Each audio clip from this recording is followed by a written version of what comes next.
Nick, I want my ex back. Guys, I hear this almost every single day, and I get it, but today I'm going to give you 5 reasons why you should never get back with your ex. And if you hang around for number 5, I'll tell you why I never considered getting back with my ex. So, with all that said, guys, welcome back to the Love Fix. It's been a minute. I'm back from holiday and I'm ready to get back to work.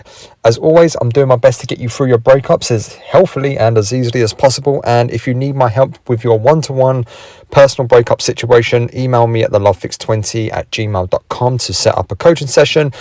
And if that is not enough for you, you can join the Facebook group. Just go to Facebook, type in the Love Fix Breakup Recovery and join the community. Right, let's get straight into it. Reason number 1, if they cheated, rebounded, monkey branched, abused you physically or mentally, never ever take them back. This is non-negotiable. You do not want to be waiting around for someone who disrespected you so badly. This is a reflection of them. Anyone can do relationships when it's good.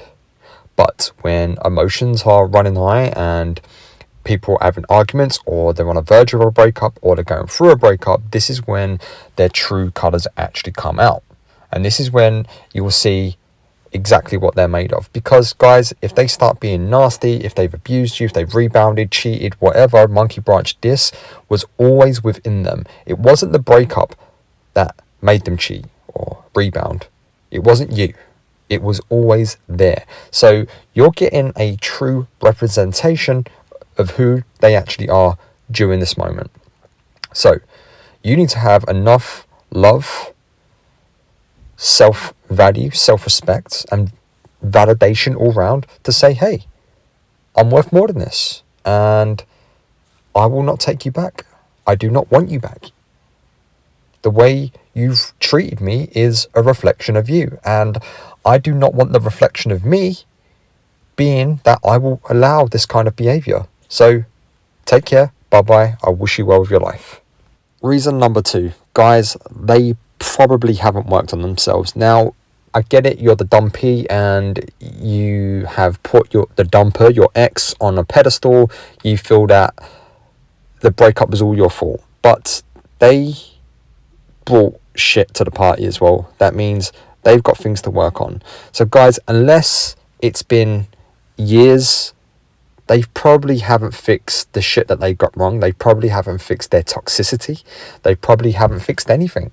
So if they're coming back after 1, 2, 3, 4 months, or even 6 months, and they say, hey, I've been working on things, I made a mistake, I miss you, we can work on all these things that we got wrong, it's probably bullshit, because they just haven't had enough time. And trust me, guys, take it from someone who has done God knows how much therapy now and coaching and stuff like that. It doesn't happen overnight.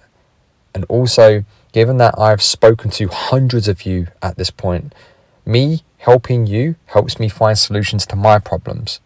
And it takes months, if not years. So the fact is, what caused the first breakup will probably cause the second breakup, because shit just hasn't been taken care of and they are still in the same mindset, and there is nothing you can do about that. Reason number 3, you are the backup option. That's right, you are the backup option. They've gone away, they've dumped you, their single life hasn't quite worked out the way they wanted it to, the rebound hasn't worked out, the monkey branch hasn't worked out, the cheating hasn't worked out, and they now want to go back to you. They've kept you as a backup option because they thought the grass was greener elsewhere. But I have news for you. The grass is greener where you water it. So they could have stayed with you. They could have worked on it. They could have gone to counselling with you. They could have gone to therapy. But they chose to dump you, or they chose to cheat, rebound, monkey branch, abuse, whatever you want to call it, or whatever's happened to you. You're now the backup option. You're now the lesser of two evils. You're now the safe option. So their investment did not work out when they left you. So now they're putting their resources, they're putting out the investment, and they're going back to you. So it's down to you to not be a backup option, because if you're not first on their list, then don't be on their list at all. And this is the mindset I have. I'm the only choice on your list, or I won't be on that list at all. So you can go fuck yourself.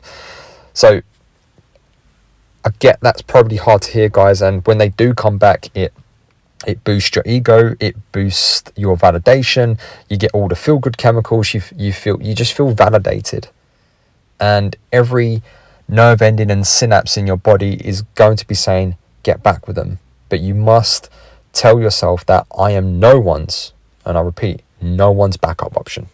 Reason 4 is that they've now set a precedent, and they will likely leave you again. And if you guys do reconcile and they end up leaving you again, my friends, you thought it felt bad the first time. It's going to be 10 times worse the second time. It's going to be in 5.1 Dolby surround sound. That's how bad it's going to be.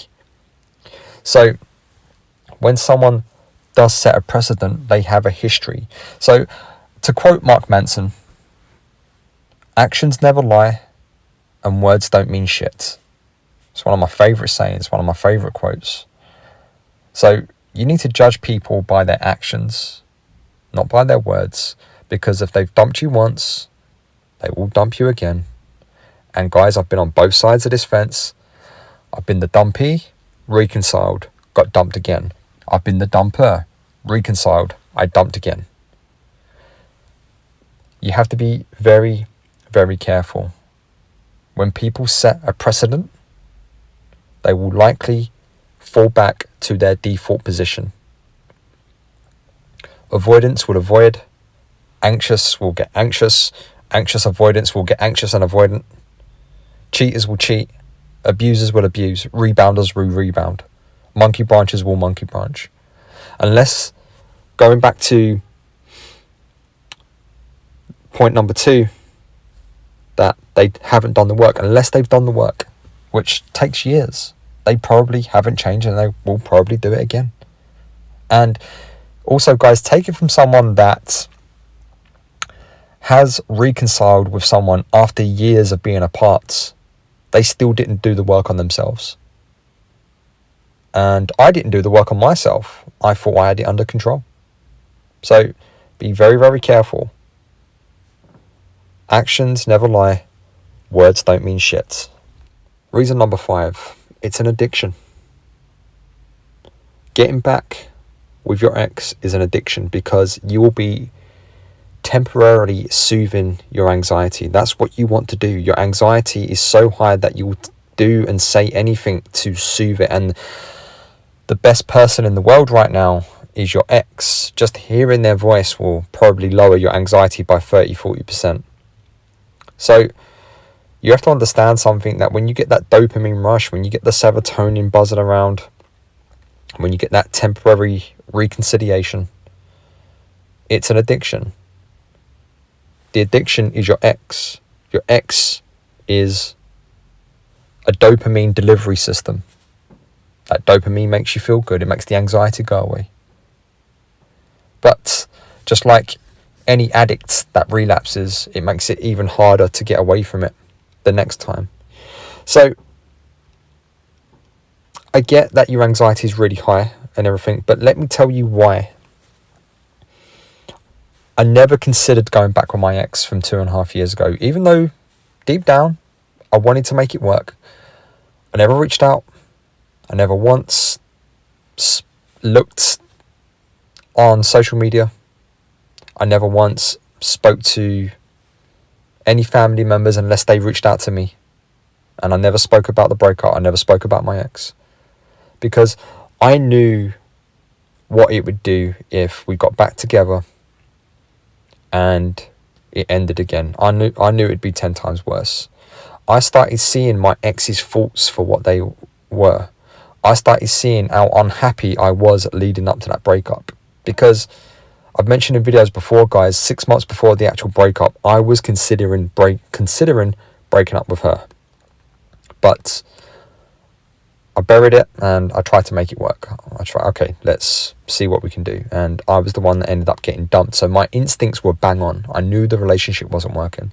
I knew probably somewhere deep down, even though it was a good relationship, the compatibility wasn't quite what I thought it was. So going back to what I said about investing, if you're going to be investing, if you are an investor or investing in anything, investing in property, investing in a new job, investing in, I don't know, a car, you have to weigh up the risk and reward ratio. And given that with my ex, it was becoming very much is like, do what I say, not what I do. That's my perspective anyway. I have no doubt that if she was to listen to this or anyone was to have a conversation with her, she'd have an opposite perspective, and that's okay. But from my perspective, that's why I never went back. And that's why I'm encouraging you, don't go back. And I know I've done God knows how many videos now, okay, the best way to get your ex back and all that. But ultimately, guys, this is never about getting your ex back. This is about getting you back. And if you get you back, it does provide an opportunity for a reconciliation. But here's the problem with reconciliations. If 80 to 90% of all relationships fail, we're looking at 95 to 98% of all reconciliations fail.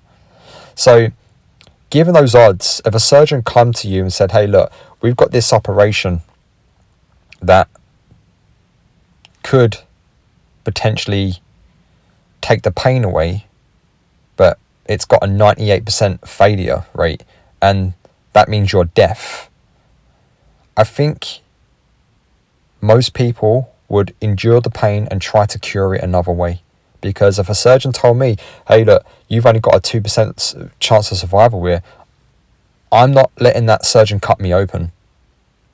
So think about it, guys. Is it really worth it? Is it worth your time?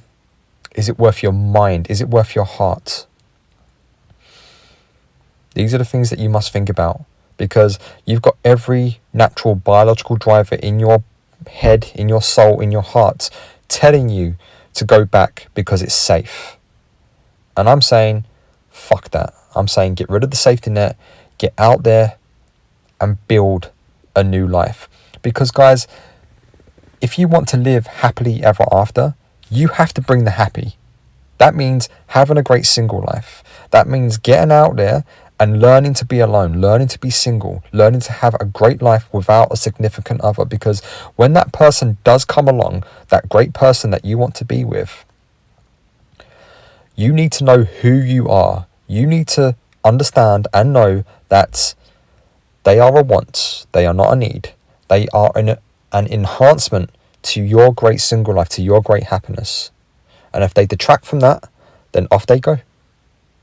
So don't have any detractors in your life. You want someone that's going to enhance your happiness. And you have to bring the happy. Because if you're not bringing the happy, then you're dependent on them for happiness. And if they're not bringing their happy, they're dependent on you for happiness. And let me tell you one thing, guys. That has a 100% failure rate. 100%. I see it every single day. People outsource love and affection because they don't know how to do it for themselves. So this is why, at the very least, you shouldn't go back. And you should get you back. And you should focus on yourself. If you like the video, I would really appreciate it if you hit like and subscribe. As always, I'll see you on the other side.